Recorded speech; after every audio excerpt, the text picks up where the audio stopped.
Today's episode is sponsored by BetterHelp. Hello and welcome to Respect Our Authoritah, South Park Wisecrack's South Park podcast. Oops, I flipped that one around. Anyways, my name's Lux. I'm a writer-director at Wisecrack, and with me this week we've got our video editor Ryan Haley. Howdy ho, everyone. And another writer-director, Amanda Shirker. Hey, hey. And you might notice that the regular introducer of this podcast, Jared, is not here today, but he actually sent us a message that we're going to play for you right now. So if we can cue that up and let Jared's words on the mic, that would be great. What is up, Respect My Authoritah listeners? This is Jared. I'm on my way back to LA right now, but I did get a chance to watch South Park season premiere last night, and it was so good. If I had to guess, I'm going to guess that Ryan is going to give it an A+++, Lux is going to give it a B+, and Amanda's going to give it a solid A. That's my prediction, so we'll see if I'm right. I thought the episode was so funny. I'm really particularly excited to hear you guys talk about the ending and why is it that Sharon just folds.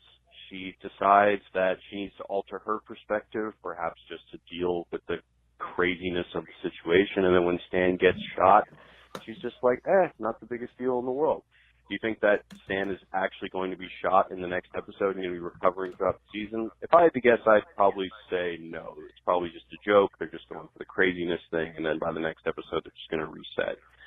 I'm also interested to hear what you guys think is going to be the presence of the Whites and President Garrison and all that stuff. We saw at the end of the last episode that it was all up to the Whites, and are they just going to drop that? Are they going to continue to kind of deal with the serialization thing? Excited to hear what you guys think. I'm really excited for season 22. Is this 22? Yes, it is 22.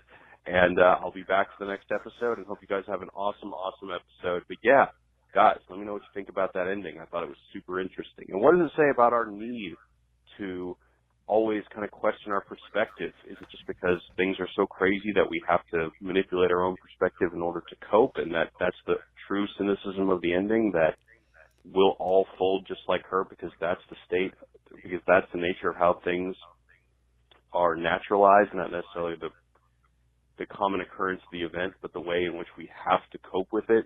So we have to normalize it in our heads just to deal with people around us who, of course, don't want to deal with negativity. Anyway, I'll let you guys take it away. Really excited for episode 2, and I'll see you next week. Thanks, guys. Jared, All right. hosting from beyond the walls of the podcast. Yeah, Nice. Well, there's Jared. I'm glad he got to get on the record really quick. But yeah, so let's just get started, I guess. How's Jared's predictions stack up with your initial grades for this episode? For me personally, he got my grade totally wrong.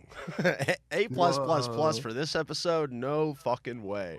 I mean, this episode, let's just state it out front. This episode is fucking depressing, right, to watch.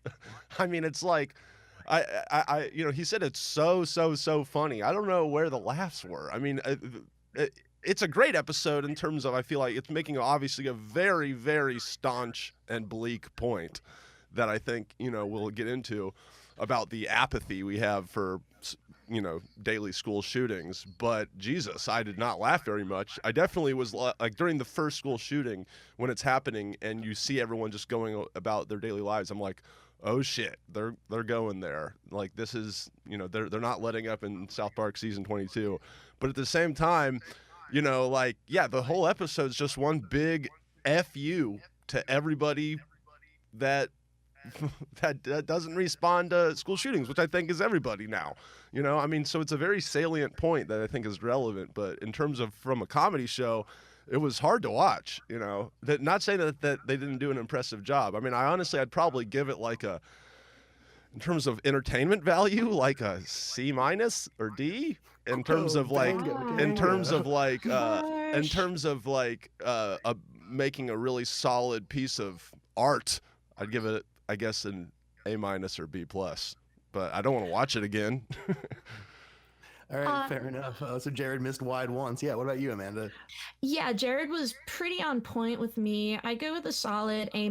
I really liked this episode. I feel like it was South Park doing what it's best at, which is like hitting the darkest, most uncomfortable issues and somehow mining humor out of them.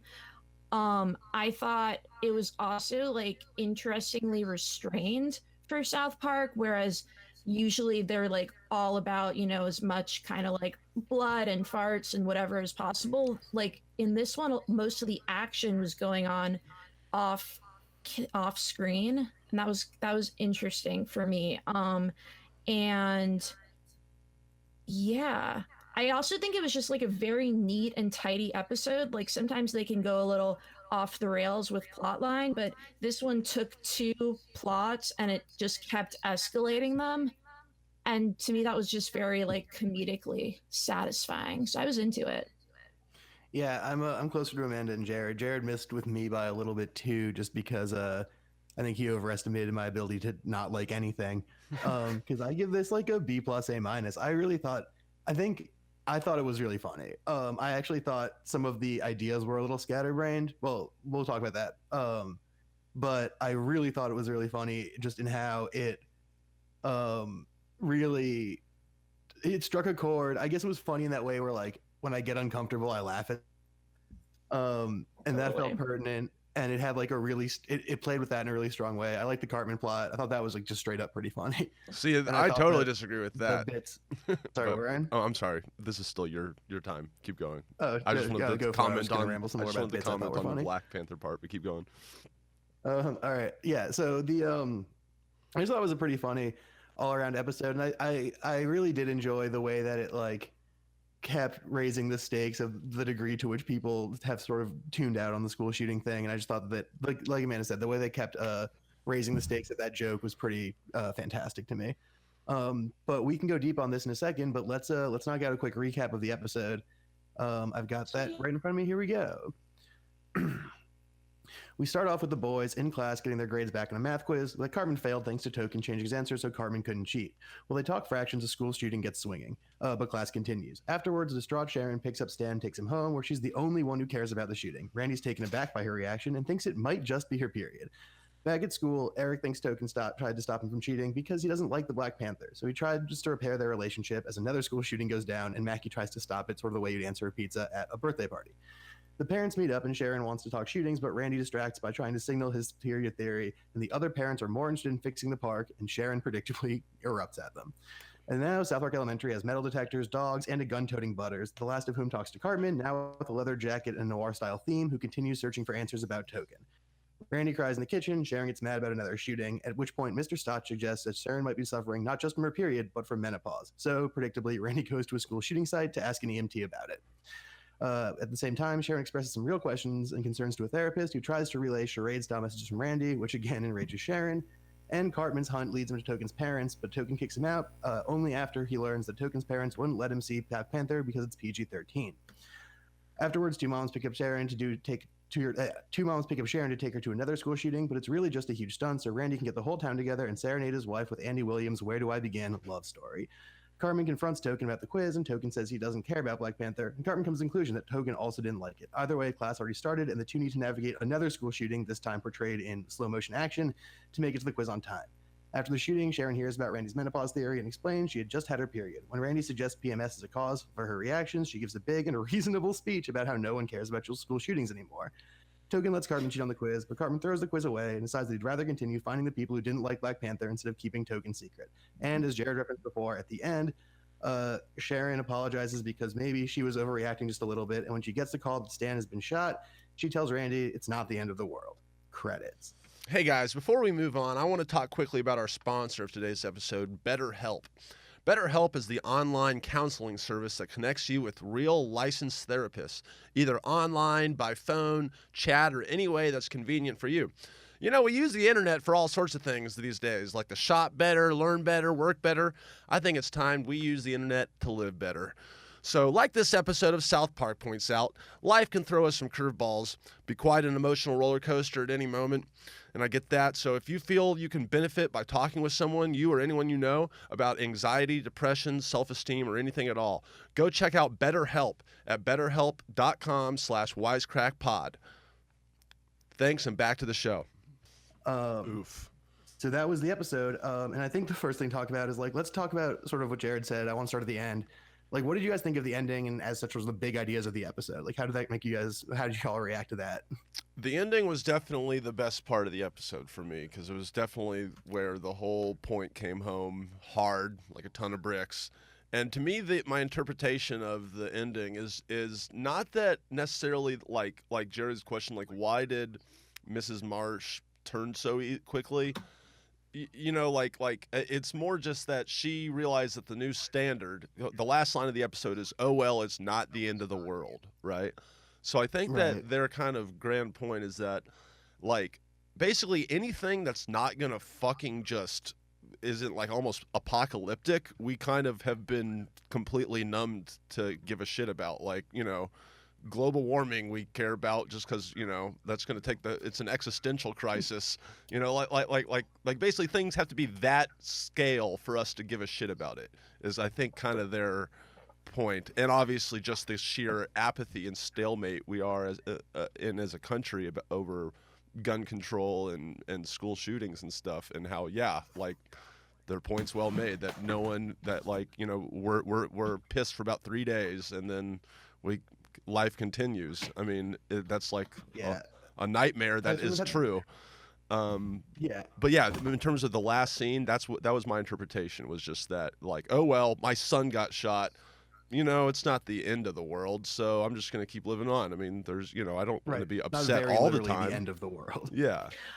So yeah, kind of along those lines, I feel like they're also really communicating the way that in this really bizarre moment in time, reacting proportionately to like a horrific event can make you come across either as kind of insane or just a huge bummer to everyone you're hanging out with. True. Yeah. So the way we're kind of being, I think that actually both plot lines were about having like the quote, like, outsider opinion, and how it's really hard to be a voice against a crowd, whether it's Black Panther or school shootings. That's interesting, actually. I hadn't thought about the relation between the two plot lines, because to me the Black Panther plot line kind of seemed out of nowhere, but actually what you just said makes a lot of sense. And that was actually one of my questions, was how do these plot lines connect at all? But I think you just solved it, Amanda. Yeah, that's a really good thing, because to me the Black Panther thing wasn't funny at all. Like that was like the school shooting plot line, you know, I laughed, but then this one I was just like, all right, I get it. Like literally, it's one of those complaints I have about South Park, where you get the joke in one scene and then they do about 4 or 5 scenes of the same thing. And it really, to me, doesn't build until Cartman comes to the conclusion that Token really didn't like Black Panther. Then you're like, okay, I kind of get it. Yeah, I mean, I think you're right that it could have been paced a little bit better, but I actually really like the Black Panther plot, just because I thought that, like, I'm a real sucker for genre parody stuff, and I thought they did such a funny job, like, making Cartman the, like, loose cannon cop. Why was the loose cannon cop wearing? It's always like a good place to put that character. Why was the loose cannon cop wearing like a punk rock black leather jacket? You know. So this. I guess he's more of like a PI, or even like that movie Brick. Actually, is maybe the best reference. Okay. I got this from a review I read, but it's I also researched it. It's a Columbo reference. Because on that show, Peter Falk's character always goes, "One more thing," and then like lays out the entire case. So that's why. Gotcha. Yeah, Cartman kept going like, "One more thing." Well, I've never seen Columbo, so that explains it. The Columbo bit was good. The jacket's still, like, Ryan, you're not wrong. The jacket is also not a very Columbo bit. He's a trench coat. That's true. Punk rock, fucking bomber jacket. But yeah, okay. Well, on this about the ending, to go back to that really quick. I guess I'm like very much wearing Jared's shoes today, because I think there's kind of a meta angle to this ending too. So I think that between this and like the hashtag cancel South Park thing, which I do want to talk a little bit more about, it seems like something they're trying to do is like maybe take some responsibility, because South Park definitely contributed to like a society that's like sort of downplays its crises by like making fun of them or mocking them or like turning them into bits. And I think that maybe part of this episode is them being like, we should be reacting this huge crazy way, but like this world that like we helped make is like not good for that. Does that make any sense to you guys? Or not entirely. It's really interesting you say that, because I was trying to think why they made it the mom character, when I actually was gonna say that I think it might have been more fun if it was like a Heidi or a Wendy being like the voice of reason. But I wonder if it's almost like a direct kind of reflection of when Kyle's mom was like blame Canada, and like her coming out as like this voice very much not of like unreason. And I wonder if it's almost like a mirror image. I think they picked the mom because, you know, the mom is the most at stake in a school shooting. Like, they're the most, you know, the emotions are so heightened. Like, you know, it's the cliche of like, oh, I'm gonna get that phone call. You know, the mom, Well, like yeah, about my but I kid. mean, like the most compelling, voices to come out of this, out of like the whole school shooting movement, have been kids. Well, yeah, I definitely thought that that's where they were gonna go, is that they were gonna have kind of a David Hogg-esque character come out of it, but then they didn't make it a big deal at all, which was the point of the episode. So, yeah, they went with kind of the more normal route. Like, a mom would obviously be freaking out about a school shooting, you know. Yeah, I think that makes sense. But to your meta point, I don't see. I hesitate to think that Matt Stone and Trey Parker look at themselves as I don't see that them looking at over America and going, "Wow, look what we've created." You know, like I think that like there's a certain kind of juvenileness that I mean, they're just a cog in pop culture. You know, I don't think that. So yeah, I don't think that the meta point is as strong. I guess what I mean is, I think maybe I mischaracterized a little bit. I don't think that they're like super wizards who like created the pop culture sphere we live in with like waving their hands and like making weird jokes about Canada, but like I do think that I think it's hard to argue with the fact like they sort of defined, or at least played a role in defining, a certain modern sense of humor and a certain modern take on the world. And even if it's just like a parasympathetic like fan relationship thing, I think that they're aware of maybe their show doesn't quite make sense in this world anymore for various reasons, both of their own doing and not. I'd push back on that, because to me the exact opposite of South Park is apathy. They tackle they make fun of everything. I don't think that means they're apathetic about it. They have strong opinions on fucking everything, you know. And so that's what I mean. It's more of I think it's a reaction to their fans rather than to like themselves. I think you're right. They have strong opinions, but I think a lot of the fans become apathetic because it's like, oh, everyone sucks.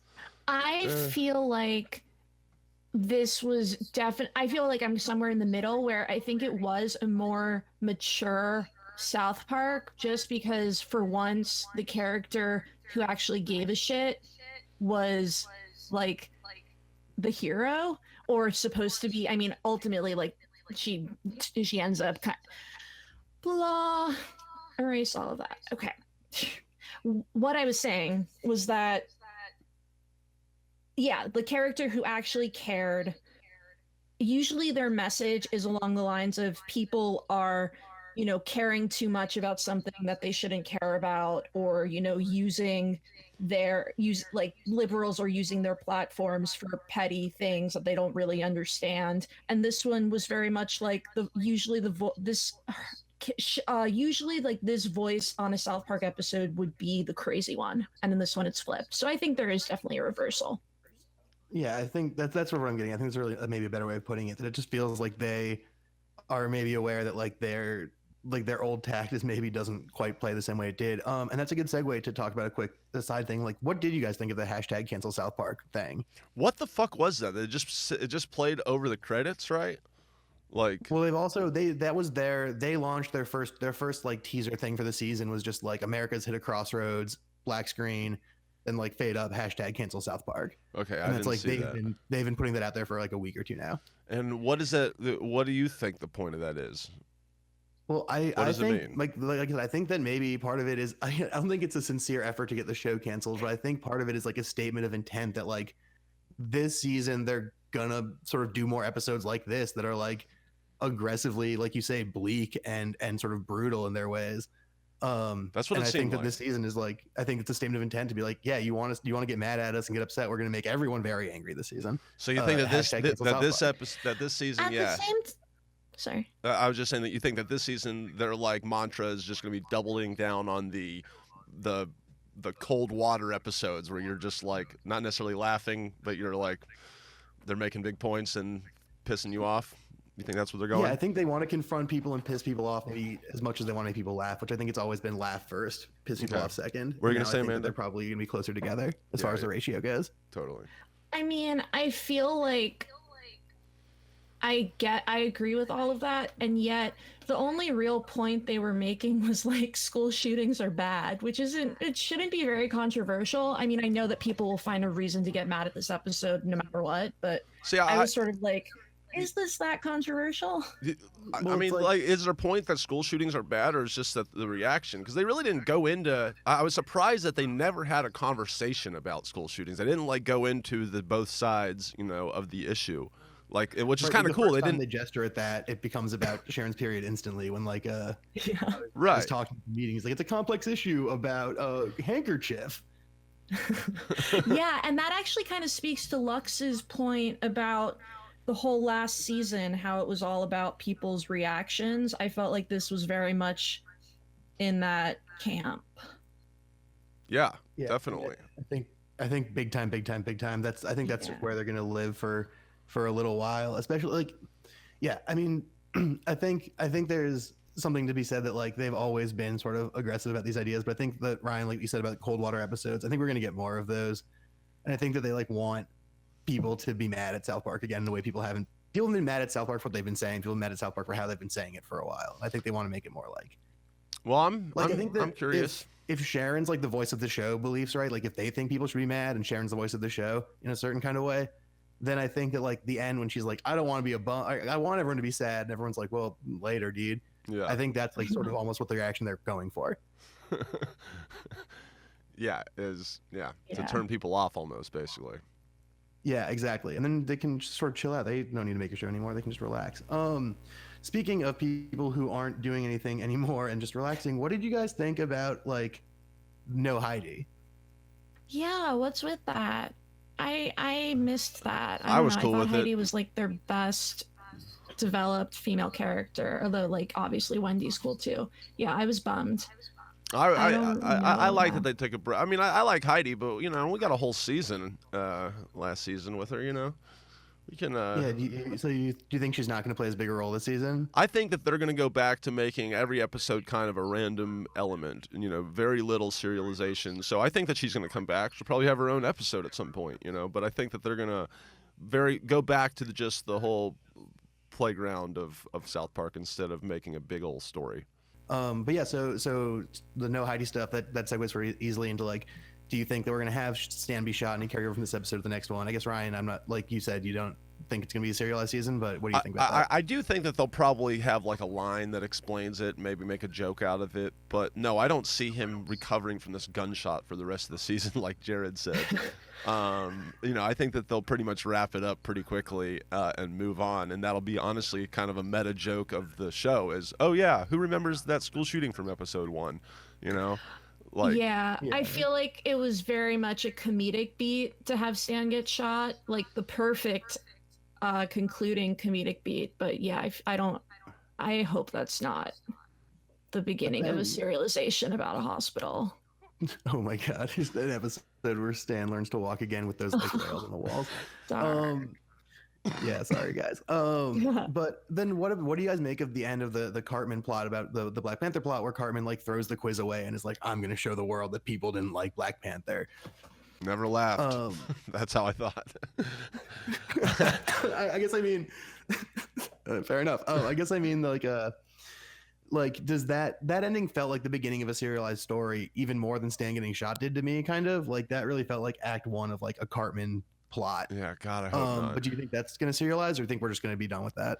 If it starts back and we're basically it's like part 2 of this episode, and we have a whole episode of Stan being shot and a whole episode of Cartman still as Columbo, I'm just gonna be like, fuck, God, I'm gonna be like not excited about this season.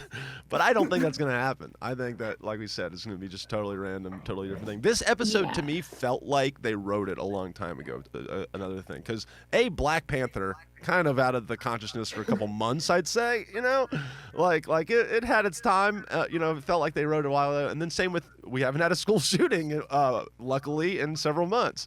It seems like they kind of came up with this idea and then didn't know their first episode. That's my conspiracy theory.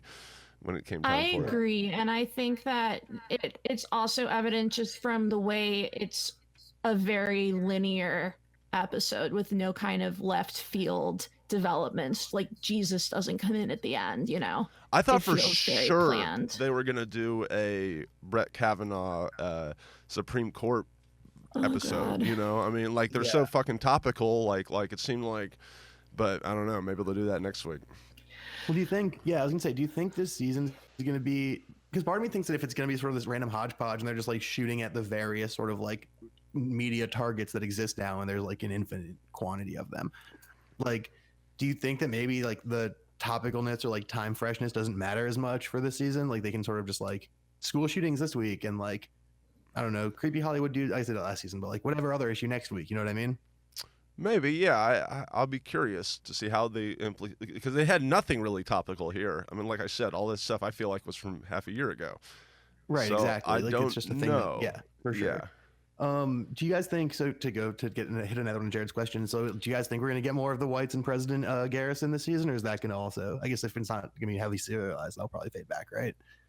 I feel like they'll find ways to work it in.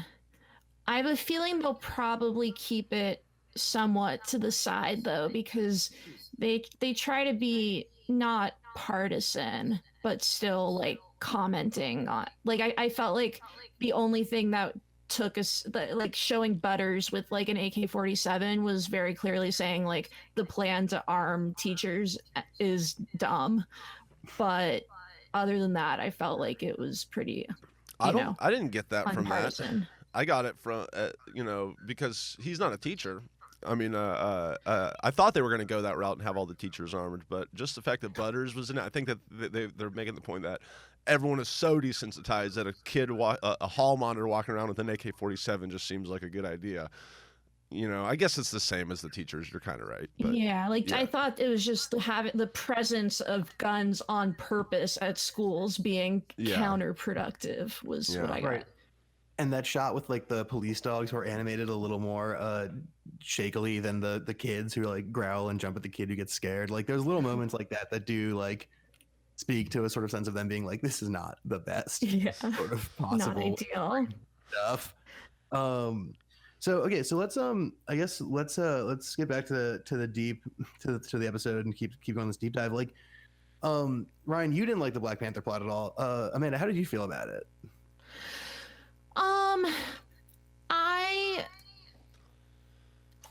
I thought it was funny.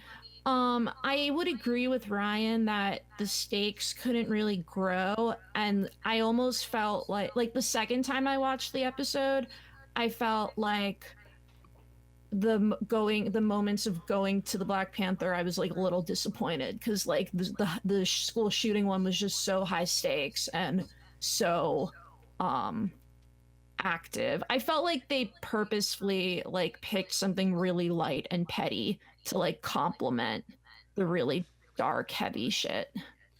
Yeah, I think that makes sense. Although I think that you touched on maybe my one major complaint with it, which is one of those like sometimes South Park does two plots and one is so much stronger than the other that your thing is like, why isn't this just the whole episode?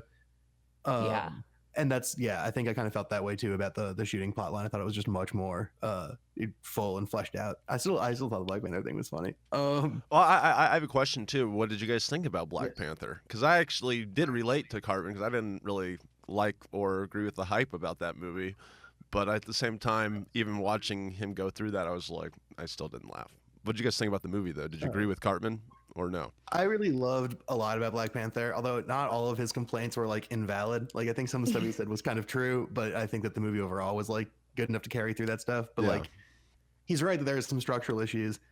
Like having your main character disappear for the like first third of the third act is kind of an insane thing to do in a movie. But I still liked it. Yeah, I'm not huge on superhero films just as a rule. I, enjoyed it. But I feel like the point that it was that Cartman's plot was making was kind of interesting in that like certain pieces of pop culture become emblematic right now of like entire cultural or racial groups. Movements, and how it becomes like not liking the piece of art somehow says something about your like larger feelings about an issue, which isn't always necessarily the case. So I thought that was an interesting point. Yeah, there was a line like when he's talking in the office about like the rumors that he didn't like Black Panther that made me really think of this idea of like you're like there's like woke media every like couple of months or whatever that comes out that like you have to go see Sorry to Bother You or Black Panther or Blind Spotting or whatever or Blindside whatever Blind Spotting or whatever Black Klansman. to like continually like re-up your relative like social credibility as like a person who's woke, and you also have to like those things. Yeah. When like ironically that only becomes that way because there are so few pieces of like mainstream media that actually like elevate diverse people and like voices, you know, so as a result the ones that do become like very emblematic. Yeah, But exactly. then, yeah, totally. But then, like you said, and I think that the episode's kind of hinting at like, if you're Orion and you don't like Black Panther, that doesn't make you a bad person. It just means you didn't like the movie. Right. But there are definitely people out there who like conflate the two concepts in a real way. Just like the fact that I do like Black Panther doesn't like make me a good person. I just thought it was cool, and I like rhinos, and like Michael B. Jordan is super hot, covered in scars. It rules. It's a great movie. Well, I love Thor Crazy Rich Ragnarok. Asians, and I think that makes me a good person personally. All right, well, Ryan, good job. Congratulations. Give yourself a gold star. But yeah, so let's talk about something. Hell yeah, let's talk about something we haven't gotten into yet, which is Randy in all of this. I thought Randy was the funniest part of this whole episode. I thought he was hilarious. He's always the funniest part. So yeah, Randy is my favorite character on the show. But let's talk about it. So what did you guys think about like Randy's whole obsession with Sharon's period and his behavior in general? Like, how did this plot affect you guys? If you thought it was good, bad, perfect? I know. thought the funniest moment of the entire episode, I can't believe we haven't talked about it yet, was when or I guess you did. I'm sorry. I'm blah, blah, blah, blah. Okay. I thought that the funniest moment of the episode definitely was when Randy serenades Cheryl. Her name's Cheryl, right? Or is it Sharon? Sharon. Okay. Sherry. Interesting. Whoa. Okay. So yeah, I thought that was the funniest moment of the episode, hands down. And in general, I thought Randy was pretty hilarious with his little like red handkerchief. I just, What about you, Ryan? Did you? Yeah, like did you look Randy's forward to Randy. Trey's performance as Randy is always just top notch. His just subtle little vocalizations whenever you can tell he's really trying not to piss off his wife, you know?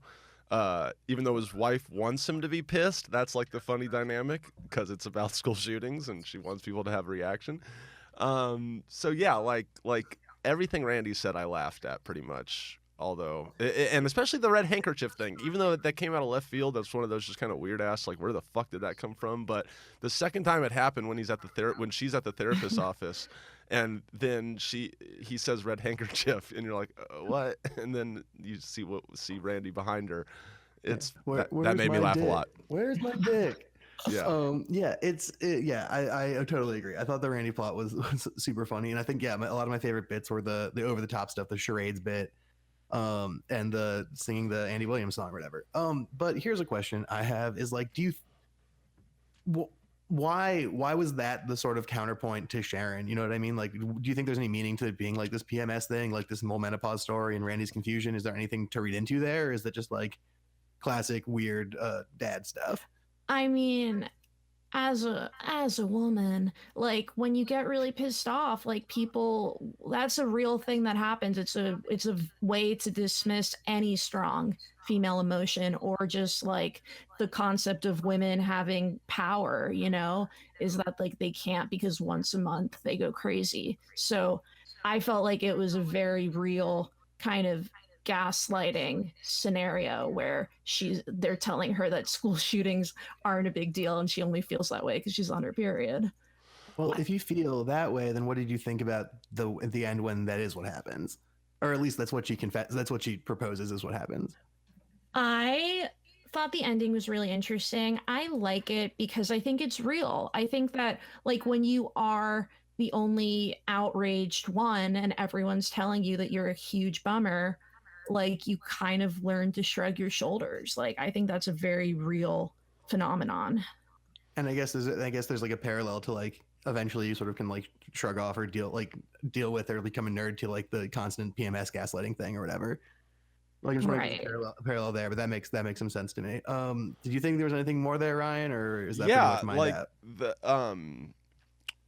I mean, they're kind of equating, normal, healthy outrage at a deadly situation with PMS, which is, funny and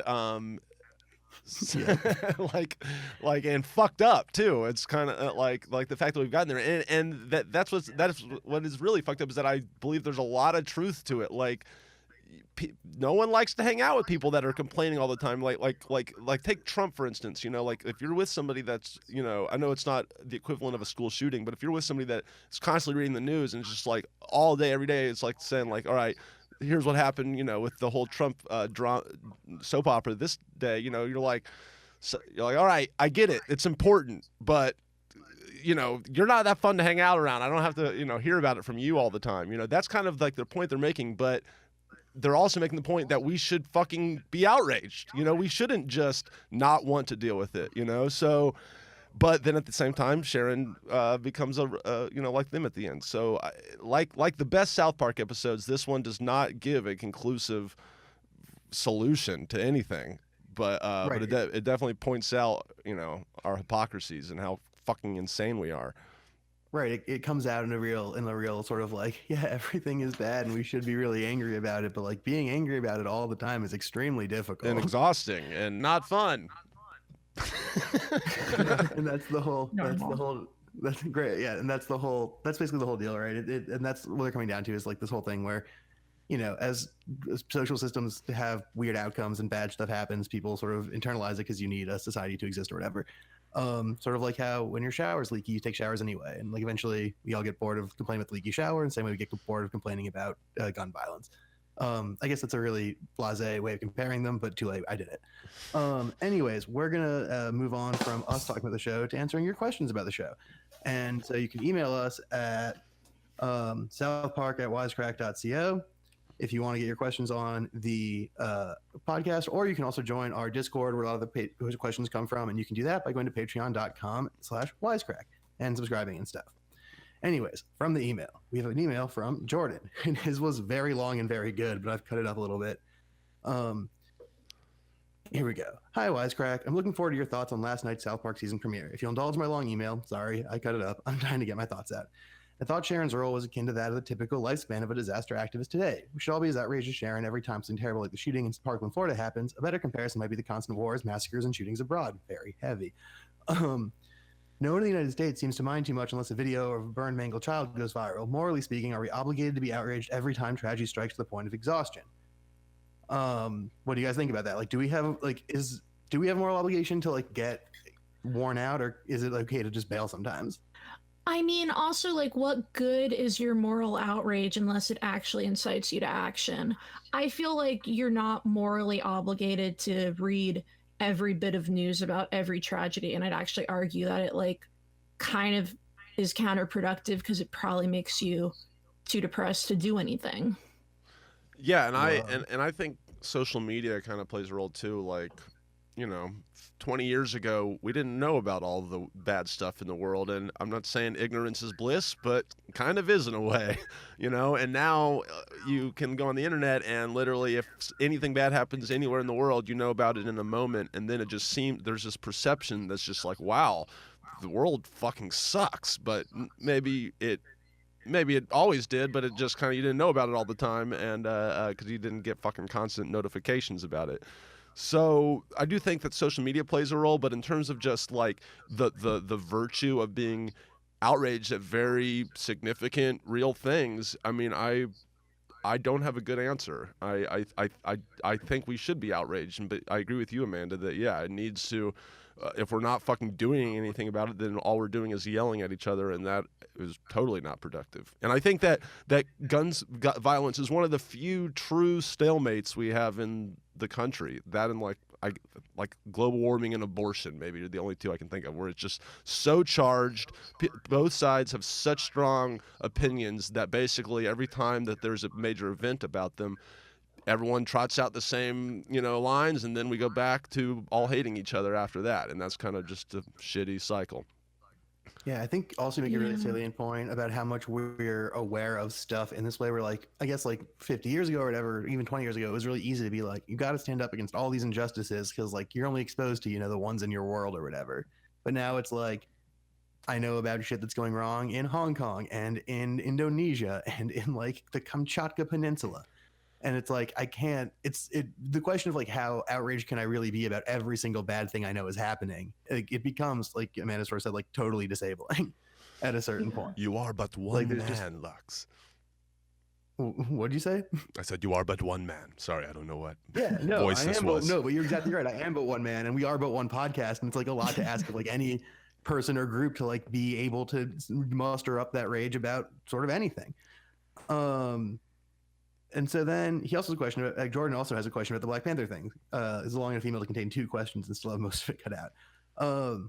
As far as Cartman and Token's exploration of the race relations of Black Panther goes, I'm excited for how this plot point progresses, assuming it does actually progress anywhere.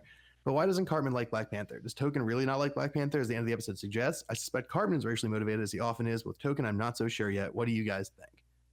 I think Trey and Matt did not like Black Panther and have some legitimate gripes about the story structure, and they were just kind of getting that out. But you don't. I mean, I think Token didn't.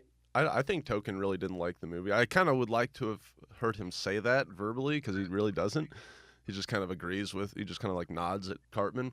But yeah, I think that he didn't like it, and even Cartman's, none of Cartman's reasons were race based. You can get, you always have to be careful with Cartman because you don't know what's in his head necessarily. But he gave, like I think Lex said earlier, pretty good criticism, I think, of the structure of the movie and stuff. I mean, it's just so yeah. I think they were. I think he was sincere, all of them. All right. Yeah. Cool.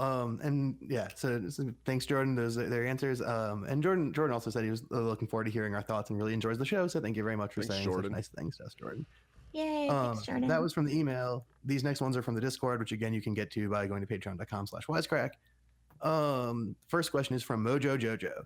He says, or they say, I don't know who's gendered what in the Discord. Everyone's got crazy names. Towards the end, I was expecting a big Kyle-style speech from Sharon about what she learned and the dangers of becoming desensitized to violence and treating school shootings as something that just happens normally. Why do you think they went in the opposite direction and had Sharon come around to everyone else's way of thinking? I think we've sort of talked about that a little bit already. Mm-hmm. But were you surprised by that, or were you sort of expecting it to get there? When she gets the phone call and she's like, at first she's like, oh my God, what? At first I was like, oh shit, it happened. And then when she starts acting normally in the call, it really tricked me. I was like, oh, okay, it can't be that because she's acting so normal. But then when she said it, I was like, oh, I see what they did there. Yeah, that was a real gut punch of a moment. Yeah, yeah, I thought the tragic comedic payoff of that moment was the gift in and of itself. It was just such a good bow around a really depressingly packaged episode. Yeah, that moment gets an A++++, Jared.